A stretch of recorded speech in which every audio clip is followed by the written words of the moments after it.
नमस्कार, मैं हूं संजय शर्मा। आप देख रहे हैं 4 PM news network. Modi ji बने थे, उसके 1 या 2 महीने बाद हमारे अंबानी जी ने चैनल खरीद लिया और चैनल खरीद के हिंदू-मुसलमान की नफ़रत का वो नाटक किया, वो डंका पीटा कि आप दहल जाएँगे। अगर आप नेटवर्क 18 के पिछले 7, 8, 9 सालों के थंबनेल देखेंगे, तो लगेंगे कि ये शख्स, ये इंसान, देश ने इसको कितना दिया और इसे देश को नफ़रत, ज़हर के अलावा कुछ नहीं दिया। सांप्रदायिकता की आग में झोंकने का काम किसी चैनल ने किया तो वो अंबानी का चैनल था। लोगों को लगा ये साहेब के लिए पृष्ठभूमि तैयार कर रहा है। भाई, हिंदू मुसलमान के जितने फसाद होंगे, जितने तनाव पैदा होंगे, उतना साहेब को फायदा पहुंचेगा। लेकिन साहेब की जिंदगी का जब अंतिम दौर है, भगवान की उम्र लंबी करे, लेकिन 75 साल क्या होता है, हम लोगों के वानप्रस्थ आश्रम हो जाता है, जंगल जाने की, तपस्या करने की उम्र हो जाती है। तो कहा भी जाता है कि भाई बुढ़ापा शांति से कट जाए, बुढ़ापा अच्छा कट जाए। ऐसे में जब मोदी जी का बुढ़ापा आया, मोदी जी को जीवन में जिस समय ताकत की सबसे ज्यादा जरूरत है, क्योंकि पार्टी के अंदर भी बस लोग इंतजार कर रहे हैं कि ये साहब कमजोर पड़े, उनको निपटाया जाए। मोहन भागवत समेत आरएसएस की टीम इंतजार कर रही है, दांव लगे और मोदी को निपटाया जाए। ऐसे मौके पे चचा ट्रंप ने तो गच्चा दिया ही दिया। मोदी जी के सबसे प्यारे दोस्त मुकेश अंबानी भी जाके खड़े हो गए। पहले मैं आगे बात करूं, थोड़ा सा नजारा देख लीजिए मोदी के ट्रंप के शपथ ग्रहण से पहले का, जो सोशल मीडिया पे वायरल हो रहा है। देखिए ये video. which is, unheard of, especially, I shouldn't say this for a Republican. The Republicans are actually becoming the mainstream party. And very importantly, देखा आपने, ट्विटर पे चल रहा है कि अंबानी को बुला लिया ट्रंप ने, मोदी को नहीं बुलाया, क्योंकि उनको पता था देश का असली मालिक कौन है। अब साहब मोदी जी परेशान होना जो जाहिर है कि ट्रंप ने इतना बड़ा बेइज्जती कर दी, और सारा प्लान बीजेपी का ये था कि ट्रंप जैसे ही मोदी को बुलाएंगे, दिल्ली में बड़े-बड़े कैंप लगाए जाएँगे, दिल्ली में बड़े-बड़े इश्तिहार दिए जाएँगे। अमेरिका में बड़ा ड्रामा होगा, अब की बार, अब की बार, अब की बार मोदी जी पिछले वाले नारे लगाते हुए नज़र आएँगे, ट्रंप के साथ दोस्ती के हाथ मिलाते नज़र आएँगे, और सब ये सब दिल्ली में लगाया जाएगा। दिल्ली के लोगों को बताया जाएगा कि हमारे प्राइम मिनिस्टर इतने शक्तिशाली हैं कि अमेरिका में इतना इतना स्वागत हुआ। लेकिन हो गया उल्टा। दिल्ली के चुनाव में बीजेपी के कुछ सितारे गर्दिश में दिखाई दे रहे हैं। केजरीवाल की तकदीर कुछ ज़्यादा आगे दिखाई दे रही है कि आगे जा रही है। खेल क्या है अंबानी का, ट्रंप का? दिल्ली के चुनाव में क्या असर है? हमारे बहुत अच्छे सहयोगी हैं राशिद जहीर, आप सुनते रहते हैं उनकी बातें। अच्छा पत्रकार हैं, नौजवान पत्रकार हैं। मैंने उनसे चर्चा करी। लेके चलता हूँ आपको राशिद जहीर के पास। सुनिएगा, मज़ेदार चर्चा है। उससे पहले चैनल को सब्सक्राइब और जॉइन करना ना भूलें। चलिए राशिद जी के साथ आज एक अच्छी चर्चा करते हैं। राशिद भाई, सोशल मीडिया पे एक वीडियो वायरल हो रहा है। ट्रंप चचा खड़े हुए हैं। अंबानी जी अपने सपरिवार अपनी पत्नी के साथ खड़े हुए हैं। बड़ा हँस रहे हैं, बड़े ज़ोर से मुस्कुरा रहे हैं। ट्रंप चाचा उनकी तारीफ़ कर रहे हैं। मैंने मैंने एक्स पे लिखा, जो ट्विटर है, अब एक तो एक्स हो गया, उस पे लिखा कि मैं अंबानी की जगह होता मैं जाने से मना कर देता। मैं कहता पहले मेरे दोस्त को बुलाओ। ये दोस्त ने मुझे यहाँ तक पहुँचाया है, देश का सबसे बड़ा आदमी बनाया है। मैं उन प्रधानमंत्री को तुमने मुझे बुलाया नहीं और मुझे बुला रहे हो तुम। भाई दोस्ती का तो हक अदा है, सही ऐसे ही होता है भाई। आप मेरी वजह से कोई बहुत बड़े आदमी बन जाओ और फिर कोई एक्स आपको बुला ले, मुझे ना बुलाए आपको बुला ले, तो आपको नहीं जाना चाहिए। लेकिन अंबानी जी को बुला लिया और सोशल मीडिया पे प्रधानमंत्री की लोग मज़ाक उड़ा रहे हैं कि ट्रंप को पता है कि देश का असली मालिक कौन है। आपको क्या लगता है, वैसे अंबानी को जाना चाहिए था या मना कर देना चाहिए था? भाई हमारा दोस्त नहीं आ रहा है, प्राइम मिनिस्टर नहीं आ रहा, तो हम भी नहीं आएँगे। आपका अपना क्या मानना है? सर, ये व्यापार जगत के लोग हैं। इसमें ट्रंप को भी शामिल कीजिए, अंबानी को भी शामिल कीजिए। ये लोग तो अपने व्यापार को ही प्रेफरेंस देते हैं। लेकिन मैं यहाँ पर मोदी जी की तारीफ करने के लिए मजबूर रहूंगा कि जब टेस्ला का मालिक हिंदुस्तान के अंदर पैर पसार रहा था, तो उस समय जियो को जीवन देने वाले मोदी जी थे। अंबानी का वो बहु प्रतीक्षित जो एक एम्पायर है जियो, वो मिनटों सेकंडों में खत्म हो जाता सर। वजह उसकी यह है कि हमारे दर्शक भी जानते हैं कि एलन मस्क जो देने वाला था सुविधा, वो दरअसल स्टार लिंक के माध्यम से देने वाला था, और उसकी स्पीड ऐसी होती कि 8,500 उसका महीना उस समय तय हुआ था, छत पर लग जाती छतरी, और गाड़ियां भी उसकी टेस्ला की होती हैं और जबरदस्त स्पीड जो सोच भी नहीं सकते, जो चाइना में और पेंटागन लोग के लोग इस्तेमाल करते हैं। तो ऐसे समय में दरअसल अंबानी जी को बचाने वाले तो दरअसल मोदी जी थे, लेकिन यहां पर जो तड़ी मार करके पहुंच गए वहां, हकीकतन बात तो यह है कि राजनेता यहां पर पहले नंबर पे साबित हुआ। उसने अपनी दोस्ती निभाई और उसके कारोबार को बचाया।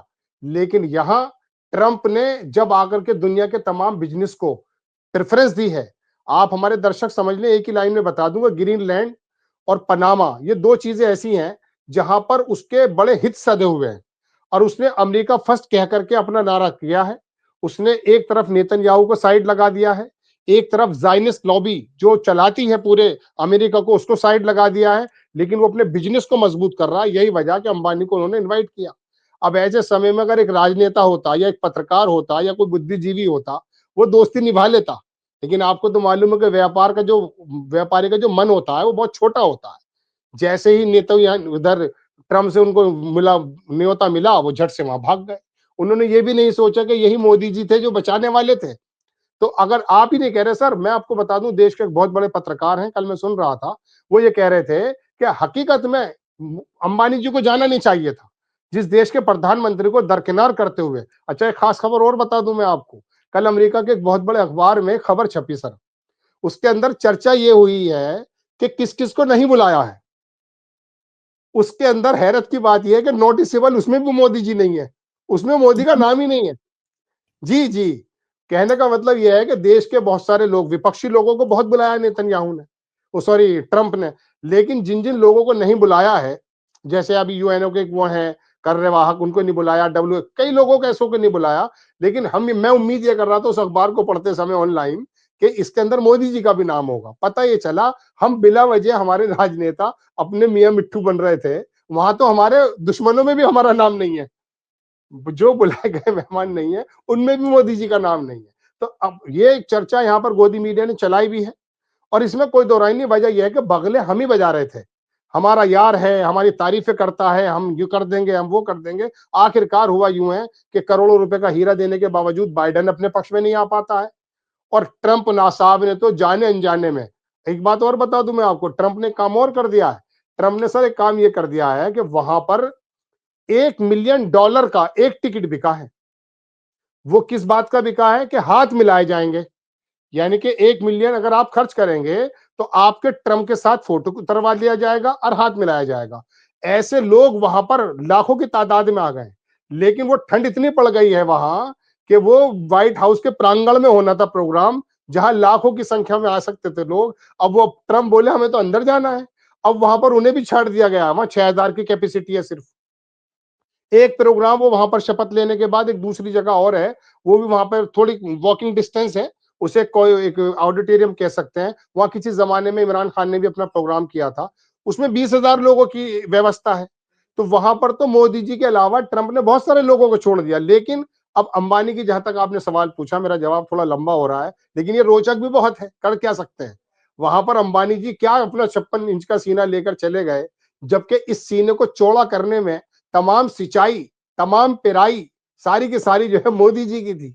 अब देखिए, एक बनिया या बिजनेसमैन व्यक्ति, बनिया मैं उनको नहीं कह रहा हूं, मैं तो एक बिजनेसमैन को बोल रहा हूं, एक बनिया अपना कितना हित देखता है। क्योंकि आने वाला समय एलन मस्क को, सर एक बात और बता दूं, जब आपने सवाल ही किया है, एलन मस्क के लिए एक नया विभाग तैयार किया गया अमेरिका में। वो विभाग अब से पहले नहीं था वहां पर। उस विभाग का काम यह है कि जितने भी 400 विभाग हैं वहां, उनको 300 को तो खत्म किया जा रहा है, 100 विभाग में बाकी बचे। क्योंकि उनका कहना यह है कि अपना खर्चा कट कीजिए, ट्रिलियन ऑफ ट्रिलियंस का खर्चा वहां पर है। एलन मस्क बोला सबसे पहले तो ट्रम्प साहब, ये जो बिला वजह के मंत्री हैं इन्हें खत्म कीजिए, जो जरूरी विभाग है उन्हें रखिए। तो वो तो बन गया, लेकिन एक विभाग ऐसा बनाया गया है जिसमें जो एलन मस्क को सौंपा गया, उनसे ये कहा गया कि आप तमाम विभागों की नजर रखेंगे और हमें बताएंगे कि कहां पर क्या कमी बेशी हो। तो आने वाला समय जो है ना सर, मैं आपको बता दूं, ये बिजनेसमैन और जो मार्केट के हवाले दरअसल दुनिया को करना चाहते हैं, इसी मद्देनजर उन्होंने अंबानी को बुलाया है। ये है जी। अच्छा, मजे की बात देखो कि एक टाइम में अंबानी ने साहब के लिए भक्ति का कोई कोर कसर नहीं छोड़ी। जिस देश ने उनको सबसे बड़ा आदमी बनाया, अंबानी के चैनलों ने उसी देश को बर्बाद करने में कोई कसर नहीं छोड़ी। आप नेटवर्क 18 पे देखिए, रूप का लियाकत से लेके और चोपड़ा और खोपड़ा, कितने भद्दे, कितने सांप्रदायिक तरह के थंबनेल लगाते हैं। जहां हिंदू मुसलमान फसाद ना खड़ा होना हो, वहां खड़ा हो जाए। उनकी तकरीरें, उनके चैनल पे बहसें, उनके चैनल पे वो मुसलमानों को ये नहीं कहते कि सबका सिर काट के गंगा जी में फेंक दो। सब कुछ कहते हैं मुसलमानों के लिए वो। 1.5-2 साल से मैं देख रहा हूँ उस चैनल को, मुझे लगता है शायद इतना जहरीला चैनल कोई नहीं होगा जितना नेटवर्क 18 है। इतना किया साहब के लिए और एंड टाइम पे गच्चा दे गए। आप सोचो राशिद भाई, उम्र में बुढ़ापा एक ऐसी चीज होती है जिस समय आदमी सबसे असहाय होता है। कहते हैं ना कि यार भैया बुढ़ापा अच्छा कट जाए, बस जीवन में जिंदगी जवानी कैसी भी कटे, बुढ़ापा सही कट जाए। 75 साल एक ऐसी उम्र होती है कि जब आदमी वानप्रस्थ आश्रम जाता है, प्रभु के भजन गाता है, मान लेता है कि अब ये जीवन का अंतिम काल है और 5-7 साल। एवरेज आयु 80-85, ये का अपवाद छोड़ दो तो मोदी जी के जीवन का ये अंतिम दौर चल रहा है, राजनीति का भी और व्यक्तिगत जिंदगी का भी, भगवान उनको लंबी उम्र दे। लेकिन ऐसे वक्त में सालों से जिस दोस्त के लिए मोदी जी 2014 से भाई किसके लिए कर रहा था, अंबानी के लिए, अडानी के लिए, ऐसे मौके पे सबसे पक्का दोस्त जो अब तक उनके लिए नफरत का, जहर का ऐसा माहौल तैयार कर रहा था, एंड टाइम पे गच्चा दे गया चचा ट्रंप के लिए। और मोदी जी ने भी दोस्ती कम निभाई थी। आज तक आजाद भारत के काल में किसी प्रधानमंत्री ने नहीं कहा कि किसी दूसरे देश में गया और वहां पे नारा लगाया हो अब की बार ट्रंप सरकार। पूरी दुनिया में आलोचना हुई कि ये भारत के प्रधानमंत्री को क्या हो गया है, इस तरह का नारा लगाएंगे। और ट्रंप हार गए। और इस बार गए थे तो ट्रंप ने मिलने की इच्छा जाहिर करी, तो मोदी जी को लगा इस बार फिर अगर हमने मिल लिया और आगे कमला हैरिस तो और बैंड बजा देंगे, तो मिले नहीं, तो इस बार ट्रंप जीत गए। अब मेरा बड़ा सवाल यह है, क्या मोदी जी के लिए अमेरिका खतरे की घंटी बन रहा है? क्या सर अमेरिका की मोदी जी का बाजार, मोदी जी की अर्थव्यवस्था, जो शेयर मार्केट जो अमेरिका पे बहुत डिपेंड रहता है, राशिद भाई, क्या उसके लिए ये खतरे की घंटी मान सकते हैं हम लोग? सर मैं अंबानी की बात भी करूंगा, लेकिन चूंकि आपका सवाल बड़ा स्पेसिफिक है, मैं इसी का जवाब देने की कोशिश करता हूं। परसों सर, ये जो मैंने अभी आपसे कहा था कि जब ये शपथ लेंगे व्हाइट हाउस से और उसके बाद फिर ये एक ऑडिटोरियम में जाएंगे, तो सर मैं आपको बता दूं, ये अमेरिका के बड़े अखबार की खबर है। वो बहुत सारी चीजों पर सिग्नेचर करके जाने वाले हैं। पहली बात तो पूरे अमेरिका के अंदर उस बीच में, हालांकि वो कुछ मिनटों का रास्ता है, लेकिन वो बीच में जो फाइलों पे साइन करने, ये अजीबोगरीब बात है, अखबार की कहानी है, मैं अपने पेट से नहीं बना रहा हूं, कि उस बीच में वो जो फाइलों पे साइन करने जा रहे हैं वो सुन लीजिएगा। इससे आपको पता चल जाएगा कि भारत की आने वाले वक्त में परेशानी क्या क्या बढ़ने जा रही है। पहला साइन तो उस फाइल पर होना है सर, कि ट्रंप ऑडिटोरियम के बाद में पहुंचेंगे, बाद में पहले रेड पड़ जाएगी पूरे अमेरिका में उन लोगों के घरों पर जो वहां से डिपोर्ट किए जाने हैं। गोया कि आप ये समझिए कि वहां ऑडिटोरियम में उनकी तकरीर दोबारा शुरू हो नहीं पाएगी, जो वहां रेड चली जाएगी। उसमें बहुत बड़ा हिस्सा एक हमारे भारतीयों का है। वो टेक्सास हो, कहीं भी हो, किसी भी जगह हो, वहां पर वो साइन करने वाले डिपोर्ट करने के लिए। और वहां ये भी तय नहीं, ये भी तमीज नहीं की जाएगी कि किसके क्या मुहायदे हुए हैं, ये कल वो करने वाले हैं। दूसरी बात, वो पहले भी बता चुके हैं कि मोदी जी के बारे में तारीफ भी की थी, या उन्होंने, आप समझ लीजिए, बुराई की थी। उन्होंने कहा था कि हिंदुस्तान टैरिफ में जरा कुछ जरूरत से ज्यादा ही करता, मोदी जी का नाम लिया था।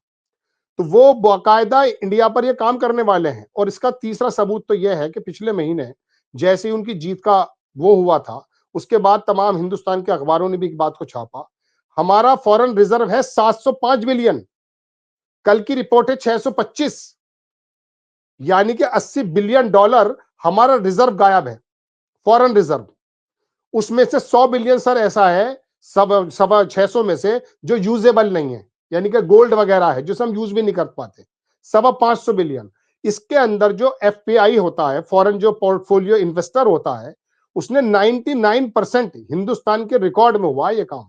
उसने जो यहां से पैसा निकाला के भागा है, वो ट्रंप के जीतने के साथ ही अमेरिका की मार्केट में। तो आप क्या समझ रहे हैं कि अगर ये हमारा गोदी मीडिया नहीं बताएगा तो इसका असर हमारे पास, हम लोगों पर नहीं पड़ेगा? वो लोग इतनी तेजी से भागे हैं। और हमारे हालात ये हैं आज के हालात में, शेयर मार्केट के, जब कि जो लोगों ने 80 रुपए 81 रुपए में इन्वेस्ट किया था, मैं एफपीआई की बात कर रहा हूं, अब जब उन्होंने निकाला तो उनको 86.5 रुपए मिला है। कितनी बड़ी कमर पे हमारे चोट पहुंची है, ये तो आने वाला वक्त बताएगा, लेकिन चूंकि हमारा मीडिया बताता नहीं है। आरुषि हत्याकांड इन्होंने महीनों चलाया था। मैं दावे से कह सकता हूं 2 महीने सिर्फ और सिर्फ अर्थव्यवस्था चला दें, मोदी जी साफ हो जाएंगे भारत की राजनीति से। लेकिन चूंकि 2014 में जिस अंबानी का जिक्र कर रहे थे वहीं आ जाता हूं, शपथ लेने के 20 दिन बाद आप पता कर लीजिए कि अंबानी ने चैनल कितने दिन बाद खरीदा था। 30 मई को गालिबन शपथ ली गई थी और उसके 1 महीने या 20 दिन बाद अंबानी ने चैनल 18 खरीद लिया था। क्यों साहब, आपका तो कारोबार भी नहीं है, आपने क्या मतलब था? क्योंकि जबानें खरीदनी थी और उसके बाद से ही इनको जो है ये पूरा का पूरा प्रोपेगेंडा चलाना था। अच्छा, एक बात जो आपने कही और कि आखिरी वक्त में आकर के गच्चा दे दिया। सर, मैं इस बात से थोड़ा डिफर ये करूंगा, आखिरी वक्त में आके गच्चा नहीं दिया है। आप याद कीजिए, थोड़े महीने पहले चले जाइए, सिर्फ 4 या 5 महीने पहले अंबानी को पता चल गया था कि भारत में सरकार आने वाली नहीं है और राहुल गांधी के घर चलकर गए थे, जबकि राहुल गांधी उन्हें छोड़ करके चले गए थे मिस्त्रियों के बीच में। ये तो खानदानी आदमी की पहचान थी कि उस आदमी ने देश के सबसे बड़े आदमी से मिलने से इनकार कर दिया और वो सबसे निचले तबके के पास जाकर बैठ गया और जाकर के उनकी व्यथा सुनने लगा। ये देखिए जवाब। लेकिन जिस दिन अंबानी ने अपने घर से सोनिया गांधी का घर का रास्ता नापा था, गच्चा तो उसी दिन दे दिया था मुकेश अंबानी ने। लेकिन चूंकि अब हालात दूसरे बदल गए थे, तो इस वजह से मजबूरन उन्हें ये काम करना पड़ रहा है। अब तो बिल्कुल बात सीधी सीधी कारोबार पर आ गई है। अगर मिसाल के तौर पे मोदी जी से सेटिंग करके वो टेस्ला के मालिक से कह देते हैं कि चलिए चलिए स्टारलिंक ले आइए, तो फिर अंबानी जी का क्या होगा? तो अंबानी जी ने कहा आप साइड हटिए, हम डायरेक्ट ताल्लुक आते हैं हमारे। और ट्रंप भी इसी लोगों को, ऐसे लोगों को पसंद करता है। मैं एक बात और बता दूं, ट्रंप की अगर बात जहां तक है, ट्रंप का कोई राजनीतिक जीवन पहला है नहीं। वो ऐसा नहीं है कि बहुत पहले राजनीतिक परिवार से है। पाकिस्तान के बारे में किसी ने उससे पूछा कि आप जानते हैं वहां के नेताओं को, तो उसने वाकई सच में कहा कि मैं एक नेता को जानता हूं, उसका नाम इमरान खान है और किसी को नहीं जानता मैं। तो वो यहां पर मैं आपको बता दूं, वो दुनिया की जो पॉलिटिक्स है, जायनिस्ट यहूदियों की पॉलिटिक्स को दरकिनार करते हुए उसने आते के साथ ही गाजा के अंदर सीज फायर कर दिया है। प्यूटिन से मुलाकात हो रही है और प्यूटिन से मुलाकात जो उसकी होगी वो किसी खलीजी मुल्क यानी कि किसी मिडिल ईस्ट के मुल्क में होनी है, गोया के शायद कतर में हो जाए। तो वो ट्रंप इस बार जो है ना, राजनेताओं को और खास करके हमारे 4 PM पे मैंने एक प्रोग्राम बनाया सर, अंबानी को बुलाने को लेकर। उसका टाइटल मैंने दरअसल ये दिया है कि नेता इसने ट्रंप ने हिंदुत्ववादी सोच को छोड़ करके बनिया सोच, मैंने कुछ और लिखा है उसके अंदर, वो बिजनेस को प्रेफरेंस दे रहा है। गोया के मोदी जी को उसने अगर नहीं बुलाया तो इस बात का सूचक है कि आप जिस प्रकार की राजनीति करते हैं, आई प्रेफर ओनली बिजनेस। तो उसने अंबानी को बुला लिया। तो उसकी सोच बिल्कुल साफ है कि भले उसको बहुत बड़ा दक्षिणपंथी माना जाता था, ट्रंप को बहुत बड़ा दक्षिणपंथी माना जाता है सर। उसके बारे में पूरा मिडिल ईस्ट बड़ा भयभीत था कि आ जाएगा तो क्या होगा। लेकिन अब आकर के मोदी जी को अगर उसने नहीं बुलाया है और अंबानी को बुलाया है, तो उसकी वजह यह है कि वो मोदी जी की राजनीति से संतुष्ट नहीं है। वो बिजनेसमैन, और आने वाले वक्त में नुकसानात की जहां बात कर रहे हैं, आप देखिएगा कि इतने बुरे हालात हो जाने हैं कि एक बड़े पत्रकार, मैं चूंकि अपनी तरफ से इतना ऐसा अल्फाज नहीं बोल सकता, उन्होंने कहा भारत के हाथ में कटोरा आ जाएगा। दिनेश वोरा की बात सुन लीजिएगा, उन्होंने कही, मैंने तो नहीं कही अपनी बात। मैं नहीं चाहता मेरे भारत के प्रधानमंत्री की भी कहीं इंसल्ट हो, और आप भी, हम कभी चाह ही नहीं सकते ऐसे भारतीय। हमें इतनी तकलीफ है कि ट्रंप ने क्यों नहीं बुलाया, लेकिन इतने भी हम ज्यादा गिरे गुरे नहीं है कि हम इसका जिक्र करें। गोदी मीडिया ने इसका हंगामा उतार के रख रखा है। अगर नहीं बुलाया तो हमें क्या मतलब पड़ा है, अमेरिका होगा किसी कोने में पड़ा है। हम अपनी जगह सक्षम होना चाहते हैं। लेकिन बात यह कि शुरू में बगले भी तो आपने बनाई बजाई थी, नमस्ते ट्रंप भी तो आपने किया था, अहमदाबाद भी तो आपने बुलाया था। इसी वजह से बेइज्जती से सामने हो रही है। तो आने वाले वक्त में अर्थव्यवस्था के हल ट्रंप के जो मिजाज है उसके मुताबिक बहुत अच्छे नजर नहीं आ रहे हैं। एफपीआई के लोगों ने पैसा निकाल लिया है, टैरिफ वो बढ़ा ही देगा। हाँ, चीन से वो कांटेक्ट कर रहा है। देखिए, हमें चीन के सामने खड़ा करके खुद चीन से खुद दोबारा भी फोन जो है ट्रंप ने किया है सर। पहले न्योता भेजा है, फिर फोन भी खुद किया है। शुरू में खबरें आई कि जी शी जिनपिंग ने किया होगा, नहीं, ट्रंप ने ही फोन किया उसको और बात की है कि दुनिया को कैसे अर्थव्यवस्था के लेवल पे शानदार बनाया जाए, भारत का जिक्र नहीं है। और हमारे दर्शक एक बात को सुनकर के शायद उनका दिल टूटे, ये आज से मसला नहीं है। जब से मोदी जी आए हैं, चाहे वो अफगानिस्तान का मामला बन रहा हो कतर में, कहीं और, हमें पड़ोसी होने के नाते भी नहीं बुलाया जाता। पाकिस्तान को बुलाया जाता, अफगानिस्तान ईरान को बुलाया जाता, रशिया को बुलाया जाता, हमें क्यों नहीं बुलाया जाता है? वजह उसकी है कि हमें तो ये वाला अफीम चटा रखी कि विश्व गुरु बन गए, हमारा नाम उनके दुश्मनों की लिस्ट में भी नहीं है अब। मतलब उन्होंने उस लिस्ट में भी नहीं रखा कि मोदी जी किन किन को नहीं बुलाया। इससे बड़ी बेइज्जती क्या हो सकती है? वो लिस्ट कहें तो मैं आपको भेज दूंगा जी। आपको आपको इस मौके पे कोई शेर नज़र नहीं आया कि दुश्मनों की लिस्ट में भी हमारा नहीं है ना? वो तो एक आप शेर शायर ने कहा कि तेरे वादों पे कहां तक मेरा दिल फरेब खाए। अभी तक उम्मीद है ना, तेरे वादों पे कहां तक मेरा दिल फरेब खाए, कोई ऐसा कर बहाना मेरी आस टूट जाए। तो सर मैं क्या हाल तो ये हो गए, हाल तो ये हो कोई गए बहाना सर। करे, कोई बहाना करे। लेकिन एक बात और है, अगर मोदी जा रहे होते, तो चैनलों पे सिर्फ़ इस समय ट्रम्प का ही शपथ ग्रहण चल रहा होता। कुंभ की आग तक नहीं चल रही होती, दिख रही होती, कोई मेन खबर भी नहीं दिख रही होती। केवल ट्रम्प और ट्रम्प और ट्रम्प दिख रहे होते, शपथ ग्रहण में मोदी जी पहुँचे। अब ये देखिए बाहर लाइनें लगी हुई हैं, मोदी, मोदी, मोदी जिंदाबाद के नारे लग रहे हैं। लेकिन सारे कहीं पे ट्रम्प के शपथ ग्रहण का ज़िक्र ही नहीं है क्योंकि मोदी जी नहीं है। दूसरा मुझे लगता है कि अगर राशिद भाई अगर ये वहाँ पे चले गए होते मोदी जी, जो गोदी मीडिया माहौल बनाता, उस माहौल का दिल्ली के विधानसभा चुनाव पर भी असर पड़ता। क्योंकि दिल्ली में मुकाबला बहुत ही मज़ेदार हो गया है। हम लोगों ने हिंदी खबर के संपादक अतुल अग्रवाल ने एक सर्वे किया था, ओपिनियन पोल किया था। हमने वो दिखाया था, उसमें उनका मानना था कि कांग्रेस ने अपना वोट प्रतिशत बढ़ाया है, डेढ़ 2-3%। लेकिन कांग्रेस को सीट नहीं मिल रही है। आम आदमी पार्टी को वोट शेयर नुकसान में है, लेकिन 55 सीटें आ रही हैं और बीजेपी 8 से 10 सीटें आ रही हैं। यानी मुकाबला जो उनके हिसाब से मुकाबला बीजेपी और कांग्रेस में नहीं है, मुकाबला बीजेपी और आम आदमी पार्टी में है और आम आदमी पार्टी सुविधा के हिसाब से सरकार बना भी रही है। अब अगर केजरीवाल की ये जो लड़ाई थी, इस लड़ाई में अगर मोदी जी अमेरिका में हो, तो अमेरिका में मोदी जी का जो जलवा होता, वो दिल्ली के चुनाव में कितना नज़र आ रहा होता और दिल्ली के चुनाव पे उसका कितना फ़र्क पड़ रहा होता। नहीं, दिल्ली के चुनाव पे तो सर बहुत फर्क पड़ता। वजह यह है कि दिल्ली के अंदर एक ऐसा वर्ग मौजूद है जो मुतवातिर भारतीय जनता पार्टी को या अपने आप को विश्व गुरु समझता है, चाहे वो गलत फहमी में क्यों ना हो।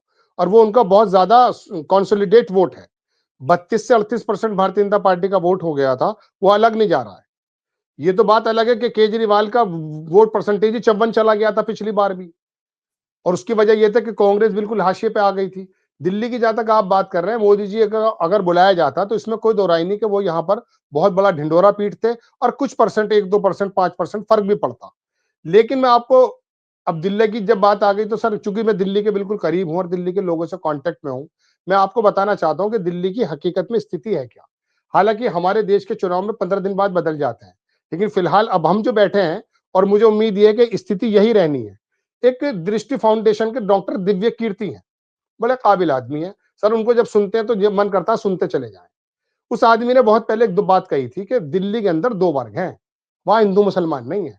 वहां या तो गरीब आदमी है या मालदार आदमी है। गरीब आदमी केजरीवाल की झोली में है और मालदार आदमी भारतीय जनता पार्टी को पसंद करता है। और उसने ये कहा कि वहां का जो क्रीमी लेयर है, वो दरअसल जिस तरह से अंग्रेज हमें कभी किसी जमाने में देख के मुंह यूं रखते थे, इस तरह से गरीब तबके को दिल्ली में जो क्रीमी क्लास है, ये मेरे शब्द नहीं है, ये उनके हैं, यूट्यूब पर मौजूद है। उन्होंने कहा था कि और केजरीवाल ने उस पूरे वर्ग को इंटैक्ट कर रखा है। जब कांग्रेस शुरुआत में भी आई थी, राहुल गांधी कर रहे थे, तो लोगों ने ये कहना शुरू किया, और बल्कि बीजेपी के पक्ष की बात भी है और कुछ लोग दूसरे भी हैं कि कांग्रेस ये काम कर देगी। देखिए, बात यह है ईमानदाराना कि 54% से 51 तो हो सकते हैं, 50 से नीचे नहीं आएंगे केजरीवाल। पहली बात, केजरीवाल की जो वो गरीब लोगों के लिए योजनाएं हैं, मैं अपने 12 प्रोग्राम में बता चुका कि 1,500 रुपए का डॉक्टर जब मिलता है ना किसी क्लिनिक पे और 3,000 की दवाई लिखता है, तो किसी घर के अंदर अगर कोई बीमार होता है तो 10,000 रुपए पर मंथ जाते हैं। उस आदमी ने मोहल्ला क्लिनिक के अंदर एमडी, नेफ्रोलॉजिस्ट और दुनिया भर के डॉक्टर बिठा दिए और वहां जाकर के फ्री में काम बन रहा है। वो लोग भूलेंगे नहीं। महिला वर्ग, मुस्लिम वर्ग, ये तमाम वर्ग, एक आध सीट को छोड़ दिया जाए, तमाम जगहों पर केजरीवाल ऐसे इंटैक्ट हैं। बल्कि गोलचा सिनेमा दिल्ली के पुरानी दिल्ली में, वहां के कुछ परिचित, मैं उनसे बात कर रहा था कि हाल क्या है। कह रहे जी केजरीवाल से कहीं मुस्लिम हट नहीं रहा है। वजह उसकी यह है कि आदमी को रोटी चाहिए, वहां हिंदू मुस्लिम बहुत बाद में आता है। और इसी वजह से भारतीय जनता पार्टी वहां अपना काम नहीं कर पाती। अब कांग्रेस अगर मजबूती से लड़ती भी है तो सुन लीजिए सर, बड़े बड़े दिग्गज कह रहे हैं कि 8% हो जाएगा, 15 हो जाएगा, 25, 22-25% जब तक नहीं लाएगी कांग्रेस, केजरीवाल का कुछ नहीं बिगड़ेगा। 15 भी नहीं, 25 तक, 22 से ऊपर जब तक नहीं आएगी। हाँ, 4 से 8 हो जाएगा, 7 हो जाएगा। लेकिन इसमें एक बात और सुन लीजिए, केजरीवाल से सपोज कीजिए कोई सपोर्टर नाराज है एंटी इनकम्बेंसी की वजह से, तो अब ये बताइए जो केजरीवाल का समर्थक होगा, क्या वो वहां चला जाएगा बीजेपी में? नहीं है। वो नहीं जाएगा, वो दूसरा घर कांग्रेस को मान लेगा। इसका मतलब ये हुआ कि 2-4% अगर केजरीवाल से नाराज है तो बीजेपी को फायदा नहीं पहुंचा रहे हैं, वो जा रहे हैं सीधे कांग्रेस पे, उनको एक नया घर मिल गया। समझ रहे हैं जी, देसी घी ना सही तो डालडा सही, लेकिन वो वहां नहीं जाएंगे। अब आ जाइए कांग्रेस के इलेक्शन लड़ने के तरीकेकार पर। कांग्रेस का इलेक्शन लड़ने का तरीकाकार, इसमें कोई दो राय नहीं, राष्ट्रीय मुद्दों को लेकर है, अंतरराष्ट्रीय मुद्दों को लेकर भी है, लोकल मुद्दों को लेकर भी है। वो अगर डेंट किसी की ज्यादा मारेगा कांग्रेस का वोट, कांग्रेस की पार्टी, तो याद रखिएगा सर, वो भारतीय जनता पार्टी का वो वोट तोड़ेगा जो इस समय मोदी जी से खींच चुके हैं, नाराज हो चुके हैं। वो ज्यादा कांग्रेस को जो वोट मिलने वाला है वो भारतीय जनता पार्टी का मिलने वाला है, ना कि केजरीवाल की पार्टी का मिलेगा। ये बिल्कुल अंडरस्टूड है, सीधी सीधी सी बात है। जो मोदी जी की, चूंकि वहां पर एक मैंने कहा ना क्रीमी लेयर, वो क्रीमी लेयर उत्तर प्रदेश जैसा नहीं है। वो थोड़ा अंतरराष्ट्रीय जगत पर अंबानी अडानी और तमाम इन चीजों को देखता है क्या क्या चल रहा है। तो ऐसे समय में कांग्रेस का वोट परसेंटेज अगर कुछ थोड़ा बहुत बढ़ेगा भी तो वो कांग्रेस को जाना है, सॉरी घटेगा अगर बीजेपी का तो कांग्रेस को जाना, केजरीवाल का नहीं जाएगा। एक्चुअल स्थिति तो ये है। और दूसरी बात मैं आपको बता दूं, कांग्रेस के राहुल गांधी अकेले काम करते हैं, बाकी तमाम जो लोग हैं ना वहां पर, उन लोगों को शोरूम और एयर कंडीशन रूम के अंदर बैठने की आदत है। वो जमीन पर केजरीवाल के कार्यकर्ताओं की तरह घूमते नहीं है, वो जमीन पर नहीं उतरते हैं। वहां केजरीवाल को 49-50 से नीचे हटाएंगे नहीं, और उसकी 50-55-60 सीटें आज भी सिक्योर्ड है, कितना भी कर लेना। और दूसरी बात सर ये है कि कांग्रेस अच्छा इलेक्शन लड़ रही है या नहीं लड़ रही, उसका टेम्पो बार बार टूट जाता है। केजरीवाल की पार्टी ने तो वहां काम सर ये किया है कि भारतीय जनता पार्टी की जहां जहां सेंधमारी कर सकती थी, वोटर लिस्ट हो या चुनाव आयोग से संबंधित चीज हो, उस पर भी उनकी नजर है। वहां चोरी के इम्कान भी बहुत ज्यादा होंगे नहीं, तो जो इतना सजग हो, क्योंकि केजरीवाल की पूरी राजनीति दिल्ली के इस इलेक्शन पर डिपेंड है इस समय। हालांकि उनकी पंजाब में भी सरकार है, लेकिन उनको मालूम है कि अगर दिल्ली हाथ से निकल गई, मेरे निकलेगी नहीं वो, ये भी मैं आपको बता देता हूं आपके चैनल पर ही। तो मैं आपको बता दूं कि वो लेकिन उनको मालूम है कि इसको किसी सूरत में रखना है, और उन्होंने गरीब और अमीर का इलेक्शन बना रखा है वहां शुरू से। केजरीवाल को मालदार आदमी वोट नहीं देता है वहां, लेकिन वहां 85% बहुत कमजोर हाल के लोग हैं, वो केजरीवाल को अपना देवता मानते हैं। और रही बात वो ऑटो वाले छोटे, तो ये तो छोटा मोटा चल देगा सर, इसमें तो कोई बात है नहीं। तो कांग्रेस का हवा दरअसल कुछ लोग बना रहे हैं, हम जानते हैं उनको भी, वो क्या है, कुछ गोदी मीडिया बनाएगी। लेकिन अलबत्ता मैं आपको बता दूं, ये बुरी खबर है भारतीय जनता पार्टी के लिए। लोग शेर सुन लो कि वो तू बेवफा है, तो ये बुरी खबर भी सुन ले, तू बेवफा है तो ये बुरी खबर भी सुन ले, इंतजार मेरा कोई दूसरा भी करता है। तो अरे क्या बात, क्या बात भारतीय है जनता पार्टी का वोट यकीन हाँ, मानिएगा टूटने वाला है, और वो जाएगा इधर कांग्रेस की तरफ, अगर कांग्रेस अच्छा इलेक्शन लड़ती है तो। केजरीवाल की और आम आदमी पार्टी की सेहत को मैं यहाँ बहुत नजदीक बैठा हूं, मुझे अभी ज्यादा फर्क पड़ता दिखाई नहीं दे रहा, भले ही वो बिल्कुल कुछ ठीक भी कह रहे होंगे जी। बिल्कुल बात है राशिद भाई, क्या बात है, इंतजार कोई मेरा दूसरा भी करता है। बहुत बहुत शुक्रिया राशिद भाई, इतनी सारी बातचीत करी आपने, मजा आया। Thank you sir. ये थे राशिद जहीर, और आपने सुना होगा, देखा होगा कि बातें तो लॉजिक वाली थी। कैसी लगी बातचीत, मुझे आपकी राय का इंतजार है, जरूर बताइएगा। Thank you.